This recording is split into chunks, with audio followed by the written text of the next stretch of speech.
J'ai trouvé cette vidéo qui illustre littéralement la biomécanique au niveau du membre supérieur et je voulais la partager un petit peu avec vous. Donc en fait, on va simplement remplacer les articulations par des articulations mécaniques pour avoir une meilleure visualisation. Dans un premier temps, l'épaule en tant que telle, donc la gléno-humérale entre la scapula et l'humérus, c'est une énarthrose, c'est-à-dire qu'elle a 3 degrés de liberté. Elle est capable de faire une flexion, antépulsion, une extension, rétropulsion, une abduction, une adduction et rotation interne et rotation externe. D'où que ils ont installé justement 3 engrenages pour être capable de s'occuper de ces 3 degrés de liberté.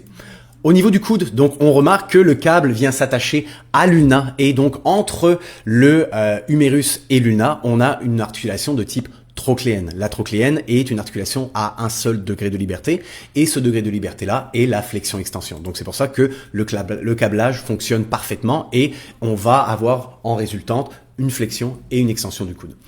Et par la suite, là où ça se complique un tout petit peu, entre le radius et l'ulna, ils viennent mettre ce qu'on appelle un gear planétaire, donc je ne suis pas familier avec ça, mais qui va permettre la rotation vraiment du radius par rapport à l'ulna. Donc c'est en général dans le bras humain, c'est le radius qui fait une rotation par rapport à l'ulna, parce que en fait donc le mouvement de pronation-supination, ce n'est pas un mouvement du poignet, c'est un mouvement vraiment de l'avant-bras au complet. Donc c'est vraiment le radius qui passe par-dessus l'ulna et étant donné que le poignet est attaché, le poignet vient suivre là-dessus. Donc ce n'est pas un mouvement du poignet, mais c'est un mouvement vraiment de l'avant-bras en tant que tel.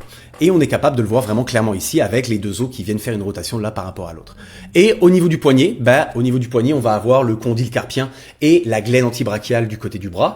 Et on va avoir ce qu'on appelle une condylienne. Une condylienne en général à 2 degrés de liberté. On va avoir dans un premier temps la flexion-extension. Et dans ce cas, au niveau du poignet, on va avoir la béduction et la déduction ou les inclinaisons.